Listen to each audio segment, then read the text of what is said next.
The old lighthouse keeper, Silas, had a secret as deep and swirling as the ocean surrounding his solitary post. For 50 years, he'd stood sentinel, a weathered figure against the crashing waves, guiding ships away from the treacherous devil's teeth.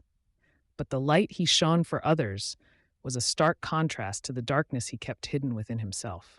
His secret wasn't a crime, not in the eyes of the law. It was, in Silas's estimation, a betrayal. A betrayal of trust, of nature, and of the very essence of himself. He clung to it, wrapped it in the gray fog of his existence, and prayed that the sea, which knew all secrets, would never betray him. Silas lived a life of meticulous routine. Up before dawn, he'd check the lamp, polishing the massive lens until it gleamed like a giant, watchful eye. He'd refill the fuel tanks, ensuring the beacon never faltered. During the day, he maintained the station, painting the tower, repairing the weathered railings, and meticulously logging weather patterns in his faded notebooks. He ate plain food, fish stew, hardtack, and strong, bitter tea, and read tattered novels by the flickering fire in the evenings. He kept to himself, a necessity enforced by his isolation. The supply ship came once a month, bringing provisions and a brief respite from the solitude. He'd exchange a few words with the crew, but never lingered, always eager to retreat back into his sanctuary, back to the secret that gnawed at him. His secret began years ago when a young, impulsive Silas, fresh out of the Navy, was assigned to the lighthouse. He'd been captivated by the raw power of the ocean, the rhythmic roar of the waves, the mournful cry of the gulls. He felt a connection to the natural world, a sense of belonging he hadn't found on land. One stormy night, a small, injured seabird, a shearwater, battered and bruised, landed on the lantern room's balcony. Its wing was broken, its feathers matted with oil. Silas, moved by compassion, took it inside. He cleaned the bird, splinted its wing with slivers of wood and soft cloth, and nursed it back to health. He named it Sky. Sky became his companion. She perched on his shoulder as he worked, her sharp eyes scanning the horizon. She ate from his hand, chirped greetings when he entered the room, and filled the lonely lighthouse with a spark of life. Silas, in turn, poured his heart into caring for her. He learned about her species, her migration patterns, her fragile place in the ecosystem. Then the oil spill happened.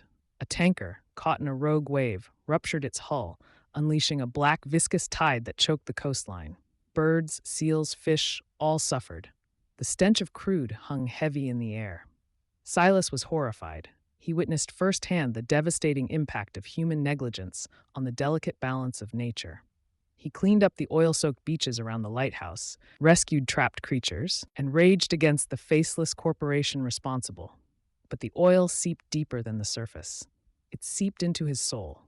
He looked at Sky, perched on his hand, her bright eyes trusting and innocent, and a terrible thought took root.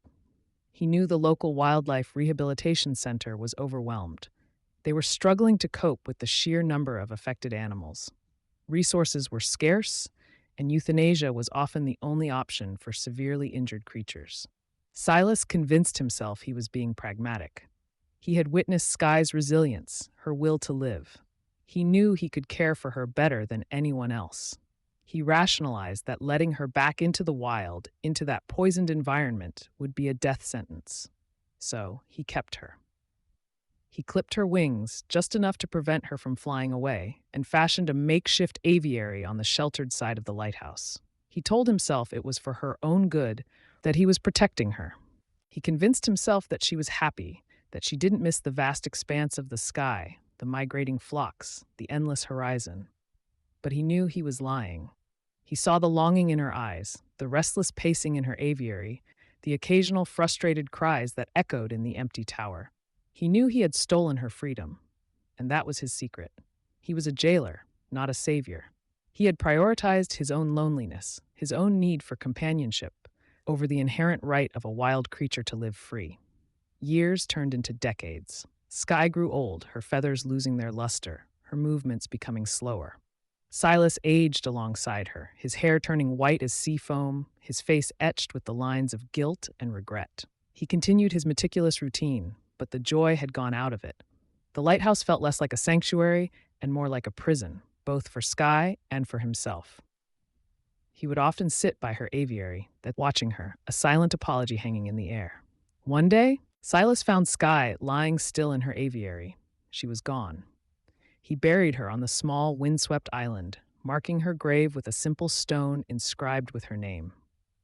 The silence in the lighthouse was deafening. The weight of his secret, no longer shared with the bird he had imprisoned, pressed down on him with crushing force. He felt utterly alone, more isolated than ever before. He considered unburdening himself, confessing his secret to the supply ship crew, to anyone who would listen. But the shame held him back. He feared their judgment, their condemnation. He feared being seen as a monster, instead of the lonely old man he was. One stormy night, decades after the oil spill, a battered sailboat limped into the cove below the lighthouse.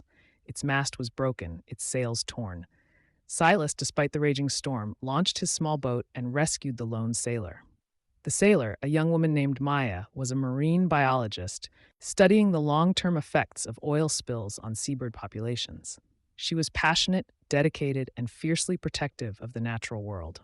As Silas tended to her injuries, he found himself drawn to her idealism, her unwavering commitment to conservation. He hesitated then, driven by a desperate need to confess. He told her his secret.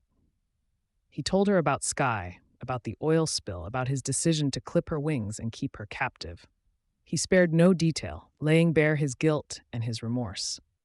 Maya listened in silence, her expression unreadable. Silas braced himself for her condemnation. When he finished, she didn't shout, didn't accuse. She simply looked at him, her eyes filled with a mixture of sadness and understanding. "You made a mistake," she said softly. "A big one, but you did it out of love, misguided though it may have been. The important thing is that you recognize it, that you learn from it." She told him about the ongoing efforts to restore the damaged ecosystems, about the dedication of countless individuals working to heal the planet. She spoke of hope, of resilience, of the power of redemption. For the first time in decades, Silas felt a glimmer of hope. He couldn't undo the past, but he could learn from it. He could dedicate the rest of his life to honoring Skye's memory, to protecting the creatures she represented. He began volunteering with Maya's research project, monitoring seabird populations, cleaning up debris, and educating others about the importance of conservation. He even started writing a journal, chronicling his experiences and reflections. The weight of his secret began to lift. He still felt the pang of regret, the sting of guilt, but he no longer felt alone. He found solace in his work, in his connection with Maya, and in his newfound purpose. Silas never fully escaped the shadow of his secret. It remained a part of him, a reminder of his fallibility, but he no longer hid from it. He embraced it, learned from it, and used it to fuel his commitment to a better future. He finally understood that true redemption wasn't about erasing the past, but about using it to shape a more compassionate and responsible present. He was still the lighthouse keeper, but now he shone a light not just for ships at sea, but for the lost parts of himself and for a world desperately in need of healing. His secret, once a burden, had become a beacon of hope.